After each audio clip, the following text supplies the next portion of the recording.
Nama saya Fatan Aiman Yasir. Di sini saya akan menjelaskan tentang hukum ketenaga kerjaan. Hukum ketenaga kerjaan di Indonesia diatur di dalam Undang-Undang Nomor 13 Tahun 2003 tentang ketenaga kerjaan. Hukum ketenaga kerjaan mengatur tentang segala hal yang berhubungan dengan tenaga kerja pada waktu sebelum, selama, dan sesudah kerja. Tujuan dari dibentuknya hukum ketenaga kerjaan adalah untuk memberdayakan dan mendayagunakan tenaga kerja secara optimal dan manusiawi, mewujudkan pemerataan kesempatan kerja dan penyediaan tenaga kerja yang sesuai dengan kebutuhan pembangunan nasional dan daerah. Ketiga, memberikan perlindungan kepada tenaga kerja dalam mewujudkan kesejahteraan. Dan terakhir, 4, meningkatkan kesejahteraan tenaga kerja dan keluarganya. Selain itu, hukum ketenaga kerjaan juga mengatur hubungan antara tenaga kerja dengan pengusaha. Hubungan kerja terjadi karena adanya perjanjian kerja antara pengusaha dan pekerja atau buruh. Hubungan kerja terdiri dari dua macam, yaitu hubungan kerja berdasarkan perjanjian kerja waktu tertentu atau PKWT, dan hubungan kerja berdasarkan perjanjian kerja waktu tidak tertentu atau PKWTT.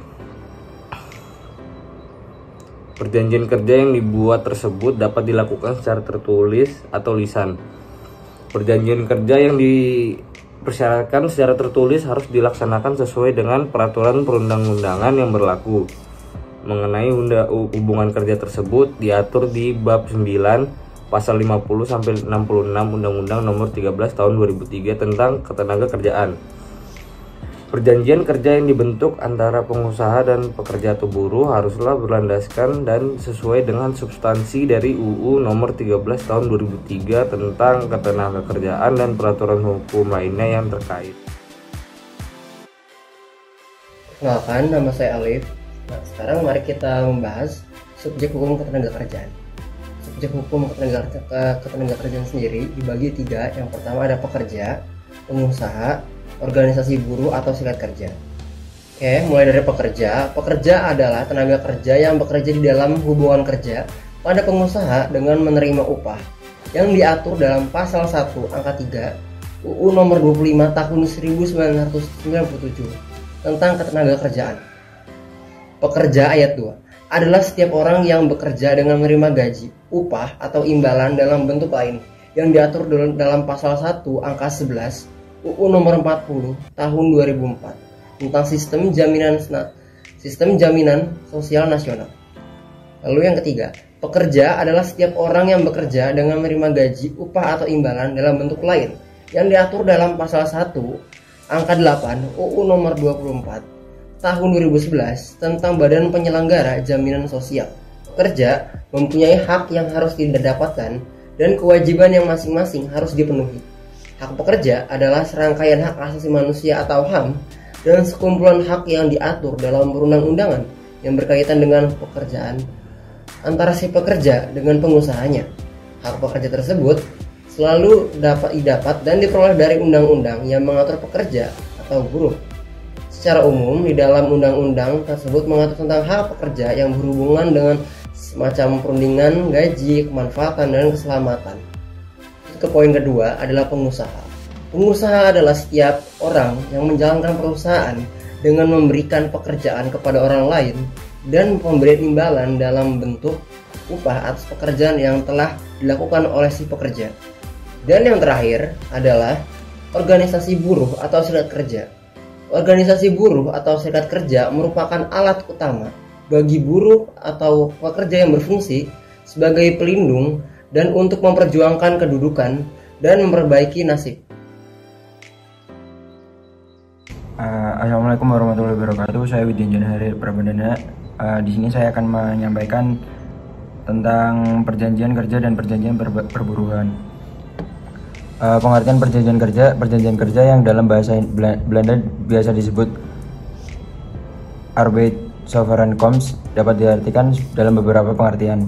Pengertian yang pertama disebutkan dalam ketentuan pasal 1601A KUHP Perdata mengenai perjanjian kerja disebut bahwa perjanjian kerja adalah suatu perjanjian di mana pihak yang satu si buruh mengikatkan dirinya untuk di bawah perintah pihak yang lain. Si majikan untuk suatu waktu tertentu melakukan pekerjaan dengan menerima upah. Selain itu, pengertian mengenai perjanjian kerja juga ditengahkan oleh seorang pakar hukum perburuan Indonesia, yaitu Bapak Prof. R. Imam Supono, sarjana hukum, yang menerangkan bahwa perihal pengertian tentang perjanjian kerja, beliau mengemukakan bahwa perjanjian kerja adalah suatu perjanjian di mana pihak satu, buruh, mengikatkan diri untuk bekerja dengan menerima upah pada pihak lainnya. Majikan yang mengikatkan diri untuk mengerjakan buruh itu dengan membayar upah. Yang kedua, perjanjian perburuhan. Perjanjian perburuhan dibuat oleh satu atau beberapa serikat buruh dengan seorang atau beberapa majikan yang memuat syarat-syarat perubahan yang harus diperhatikan dalam perjanjian kerja. Dalam hal ini, sebagaimana dijelaskan oleh A. Ridwan Halim, bahwa perjanjian perburuan adalah suatu perjanjian yang diadakan oleh majikan di suatu pihak dengan serikat buruh di lain pihak untuk menentukan batas-batas persyaratan kerja yang seyogianya ditetapkan dalam perjanjian kerja. Berdasarkan penjelasan tersebut di atas, dapatlah diketahui adanya hubungan antara perjanjian kerja dengan perjanjian perburuhan. Halo, nama saya Nitya Rasyada. Di sini saya akan menjelaskan mengenai sumber hukum ketenagakerjaan.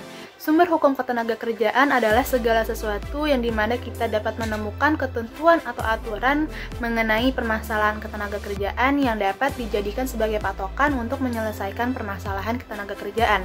Sumber hukum ketenagakerjaan ini dibagi menjadi dua, yaitu sumber hukum tertulis dan juga sumber hukum tidak tertulis. Menurut Profesor Iman Supomo, sumber hukum tertulis ada 5 macam, yaitu pertama adalah undang-undang. Dilihat dari sudut kekuatan hukumnya, undang-undang merupakan sumber hukum yang tertinggi dan terpenting menurut hukum ketenagakerjaan yang dibuat langsung oleh Presiden dengan persetujuan DPR. Lalu sumber hukum tertulis yang kedua adalah peraturan. Peraturan merupakan undang-undang yang dibuat oleh Presiden dan Menteri Ketenagakerjaan. Untuk sumber hukum tertulis yang ketiga adalah putusan pengadilan hubungan industrial. Putusan pengadilan hubungan industrial ini adalah pengadilan khusus yang berada pada lingkungan peradilan umum, tetapi memiliki tugas dan wewenang memeriksa, mengadili, dan memutus di tingkat pertama mengenai perselisihan hak, lalu di tingkat pertama dan terakhir mengenai perselisihan kepentingan, juga di tingkat pertama mengenai perselisihan pemutusan hubungan kerja, dan terakhir di tingkat pertama dan terakhir mengenai perselisihan antar serikat pekerja dalam satu perusahaan. Untuk sumber hukum tertulis yang keempat adalah perjanjian. Perjanjian yang dimaksud sebagai sumber hukum adalah perjanjian kerja dan perjanjian kerja bersama atau PKB. Perjanjian kerja ini adalah perjanjian antar pihak pekerja dengan perusahaan yang dibuat secara tertulis mengenai syarat-syarat kerja. Dan untuk sumber hukum tertulis yang terakhir adalah konvensi atau traktat. Traktat sendiri adalah perjanjian yang dilakukan oleh beberapa negara yang ada di dunia mengenai permasalahan keburuhan. Negara-negara tersebut menjadi anggota International Labour Organization atau ILO. Dan untuk sumber hukum tidak tertulis adalah kebiasaan. Kebiasaan tersebut tumbuh subur setelah Perang Dunia Kedua dengan alasan yang pertama adalah pembentukan undang-undang atau peraturan perubahan tidak dapat dilakukan secepat perkembangan permasalahan perburuhan yang harus diatur. Dan yang kedua adalah peraturan dari zaman Hindia Belanda dirasakan sudah tidak sesuai lagi dengan rasa keadilan masyarakat di Indonesia.